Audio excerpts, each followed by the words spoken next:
right, Ben, I want to talk about the condition of this deck, because as we mentioned, this is a great candidate for our restoration product.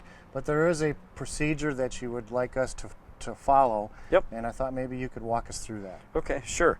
So, these boards, a lot of them would be better off replacing, but, with our product, we can go over this, and that's specifically what it's designed to do, to fill in these knot holes and cracks and things like that.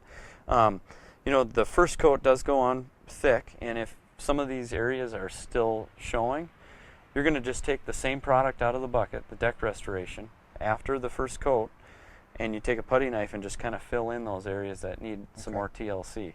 And then you go ahead and do your second coat. All right, and we're back. Ben, we've let our product sit for about 10 minutes, right? Yep. And now we're ready to pour it in the pan and do some cutting in. That's right. Let's get to it, huh? Ben, what is the purpose for letting the product actually sit for 10 minutes? That's to ensure that you get a good homogeneous mix between the water and the polymer. Okay. So you get that milkshake consistency. Okay. And if you immediately go and mix it up for, 3-4 minutes, your chances are there'll probably be some clumps in it. Okay. So the 10 minutes lets it sit, lets those clumps break down. You mix it up again, those clumps dissipate. Sure. You get a nice even consistency. All right. All right, Ben, so again, we've got our wood preconditioned. We're ready to start doing some rolling here. Yeah, so what you want to do is you want to saturate the looped roller fully, make sure it's good and saturated. And when you take it out of the pan, you're going to apply it to 2 boards at a time with moderate pressure. That'll ensure that all the material gets dispersed out of the roller evenly on the boards. And what's cool about this product is it contains aluminum oxide, which is used in sandpaper, and will provide good resistance and slip resistance for the deck. Looks good. All right, Ben, I see we've got a section of deck here that, again, is a perfect candidate for this product. I see that you're rolling this out. Looks like pancake batter, basically. Yep. And basically, with the amount of pressure that I'm putting on the roller and just a little bit of back and forth motion here, I'm able to fill in most of the cracks. And again, you don't want to really overwork it on your first coat because you are going with a second coat. So, don't worry too much about filling those in on the first coat.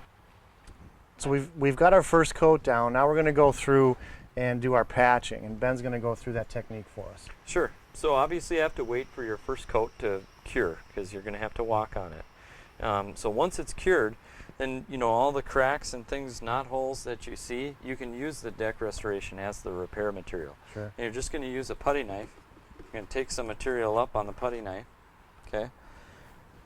Basically just fill it in, level it off. If you've ever spackled before, it's the same technique. Sure. So, after you do the repair, you have to let that sit and cure before you put your second coat on. Doesn't necessarily need 6 hours like the deck restoration does. The way that you would test it is just come up and tap your finger. As long as material doesn't come up on it, you can go over it with your second coat. Because this plastic looped roller, this would actually pick this right out of the crack if we were to go right now. Exactly. With our second coat. So. Exactly. Yep. So it's important to just wait. All right, Ben, so we talk about an additional step that we would do prior to our second coat, which would be if you desire to cut in some of these edges that we see in between our boards. Yep. So the reason you don't do it on the first coat is because sometimes the material will fall into there or the roller will coat it depending on how rounded your boards are. And so you generally just kind of waste your time if you were to do it on the first coat. So we'd like to get the second coat or the first coat down. Right before the second coat, you just take a brush and you go in and you cut in between those boards.